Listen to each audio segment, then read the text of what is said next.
Some 126 million non-smokers are exposed to secondhand smoke, what U.S. Surgeon General Richard Carmona repeatedly calls involuntary smoking.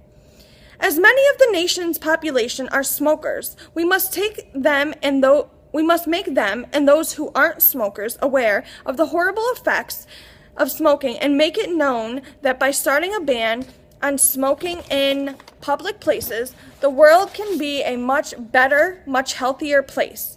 As a former smoker myself, at a young age my health was deteriorating. This led me to believe it was all from smoking and that quitting was the only option I had in order to remain alive and be there for my family. Now that I'm going on my 4th year of being a non-smoker, it makes me realize that I'm still at risk for the hazards of other people's smoke when I'm out in public places. This has brought me to where I am today, in front of you, letting you know how banning smoking in public places can benefit us all, smokers or not. Today, I urge you to listen with an open mind as I discuss the ways in which smoking bans in public places can be highly beneficial. Bans that are currently in effect have proven to be very helpful in making everyone all around a healthier person. Common sense, along with many scientific studies around the world, have shown that the less exposure to smoke that a person has, the less likely the person is to develop any smoke-related diseases. The toxins that smoke gives off are extremely harmful when inhaled. These same toxins are harmful to people who actually smoke, but are more harmful to non-smokers who don't inhale the chemicals through a filter, but inhale them with no protection. In a 2006 article, Timothy Bagney wrote that one benefit of having a smoking ban in place for asthmatic bar workers included reduced airway inflammation and improved quality of life. He goes on to say that a ban on smoking in public places has proven to lessen the amount of bad respiratory health in a number of unprotected people. With a ban on smoking in public, you would assume that the amount of smoking that is done in private places would increase greatly.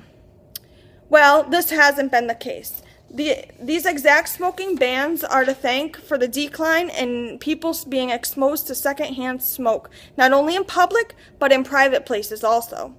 Secondhand smoke in vehicles is considered to be even more hazardous because of the small enclosed space. Private areas tend to be much more confined space and can be very dangerous when it comes to the inhalation of secondhand smoke. Fortunately, studies have shown that exposures in both vehicles and at home decreased following the introduction of smoking bans. Furthermore, the number of people who were smokers decreased after implementing the smoking ban. Good effects of smoking bans continue with the decrease in the number of actual smokers after the implementation of such bans.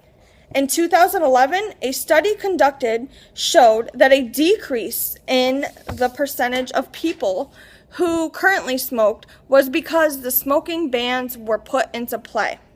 In the workplace, smoking employees are also affected by these bans by decreasing cigarette consumption, increasing smokers' desire to stop. When you combine smoking bans and current smokers, the result is positive. Smokers feel less of a need to smoke at all, rather than just in private settings. In this case, a ban can be looked at as more of a useful tool rather than a strict limitation to prevent people from doing what they love to do in certain areas. This can be sought as a free tool to help aid in the goal of quitting smoking. There are countless benefits of banning smoking in public places. These benefits include a healthier society, extension of bans in public places to private ones too, and a decrease in the amount of people who currently are smokers. The introduction of bans help publicize the health impact of active and passive smoking on health and discourage smoking by restricting locations in which one can smoke.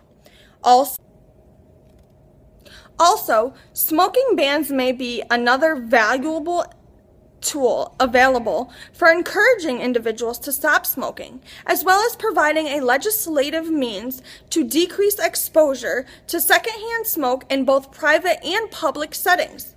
Let's all be in this together and fight to put bans on smoking in public. Thank you, and have a wonderful day.